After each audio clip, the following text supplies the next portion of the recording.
सार्वदेशिक सभा के माननीय प्रधान चुने गए हैं, बहुत अच्छी बात है। तो मैं निवेदन आपके बीच में कर रहा हूं, आप थोड़ा सा जरा देखिए, जरा जुड़ के आप विचार करें। पहली चीज जो कही गई थी, हाथ आए शत्रु को कभी छोड़ना मत। अच्छा, एक चीज मुझे ईमानदारी से बताइएगा, अगर हाथ आए शत्रु को छोड़ देंगे और जो सांप चल रहा है, सांप, उसकी दुम पर पैर रख देंगे तो क्या करेगा वो डंक मारेगा। शत्रु घायल होकर के यदि आपने छोड़ दिया तो शास्त्र कहेगा छोड़ेगा नहीं, तुम्हें मार डालेगा। लेकिन शत्रु को शत्रु सिद्ध करने के लिए अवसर देना है, शत्रु को शत्रु सिद्ध करना है। ऐसे नहीं कि किसी ने शत्रु कह दिया और आपने उसको मार दिया, नहीं नहीं, यह नीति पर मेरा राष्ट्र चला करता था। अच्छा बताओ, प्रभु राम ने रावण को जनमानस का शत्रु सिद्ध किया कि नहीं किया?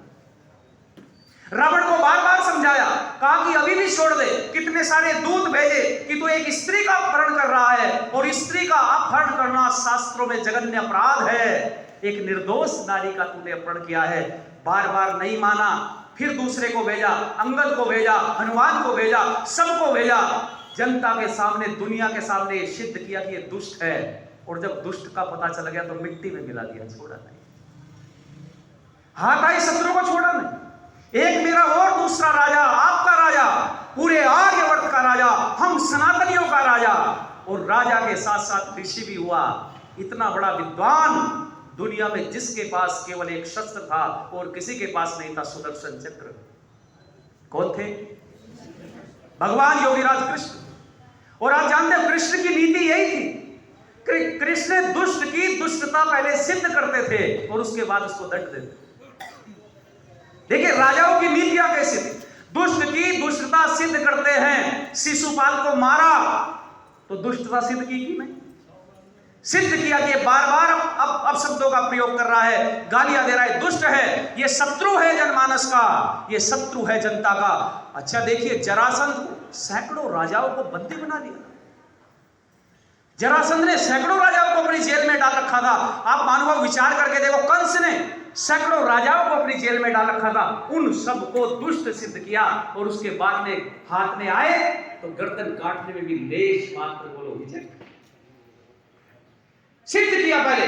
लेकिन आगे चलते चलते चलते चलते आप कर्म देखिए, महाभारत काल तक उत्तम कर्म रहा, लेकिन धीरे धीरे विकृतियां आती चली गई। और मैं ज्यादा लंबी बात नहीं करता आपके बीच में, मैं एक राजा का जिक्र करना चाहता हूं जहां से बिगाड़ की स्थिति उत्पन्न हो गई है। उन राजा का नाम था दाहिर। आप जानते हैं, एक 25 साल का नौजवान आया, थोड़े से सैनिक लेके, मोहम्मद बिन कासिम, 712 ईस्वी में आया। और मोहम्मद बिन कासिम के आने से पहले बगदाद के कुछ नौजवान बगदाद के खलीफा से बगावत करके भारत में आते हैं और भारत में आकर के शरण लेते हैं। और राजा दाहिर से यह गलती हो गई, उन्होंने, बगदाद के खलीफा ने कहा हमारे बागी हैं, इनको मैं वापस ले दो।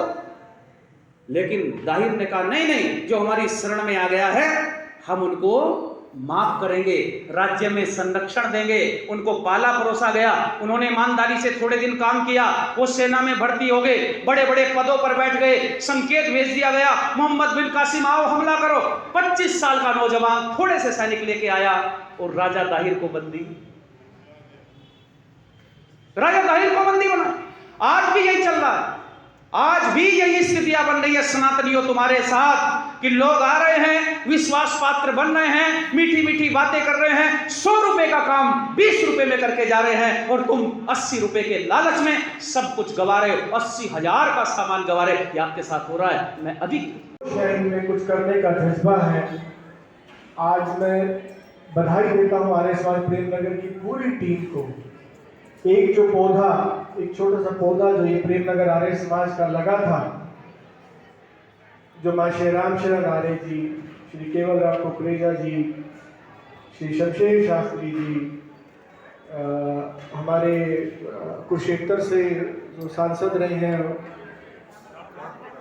डॉक्टर राम प्रकाश जी, उन सब का जो लगाया हुआ पौधा आज एक जो इतना बड़ा वट वृक्ष का रूप धारण कर चुका है, इसके लिए आप सब, ये पूरी टीम बधाई की पात्र है। एक बार जोरदार कंठस्थ ध्वनि, एक बार इसके लिए बधाई, एक साधुवाद इस पूरी टीम को।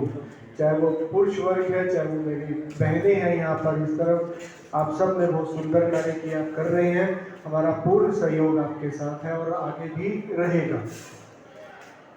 दया थी इसलिए आनंद था, वेदों का साकार छंद था, ज्योति का इंद्र था, शक्ति का सिंधु था, ऋषियों का ऋषि महर्षि देव दयानंद था, जिन्होंने आज़ादी का प्रथम उद्घोष दिया, स्वराज और स्वदेशी का नारा दिया और जिनकी प्रेरणा से हमारे वीर क्रांतिकारियों ने अपने प्राणों की आहुति दी और इस देश को आज़ाद कराया। आज उस महर्षि स्वामी देव दयानंद को और इन वीर बलिदानियों को हम अपना नमन करते हैं।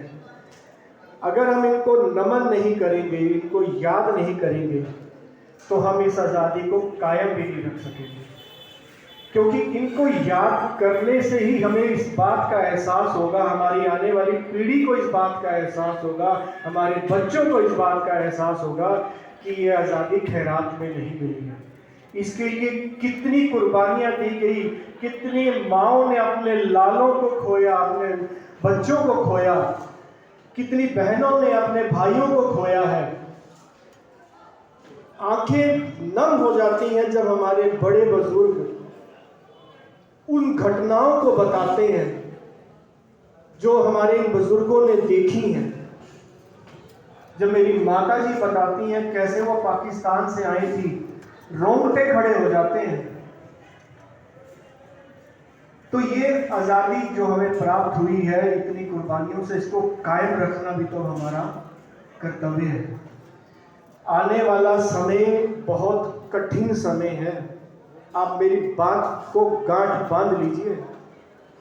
रहना है, हमें अपनी युवा पीढ़ी को तैयार करना है, अपने बच्चों को ऐसी शिक्षा दें, ऐसा कठोर बनाएं कि वो कोई भी आगे कोई ऐसा समय आए तो उसके लिए वो तैयार रहे।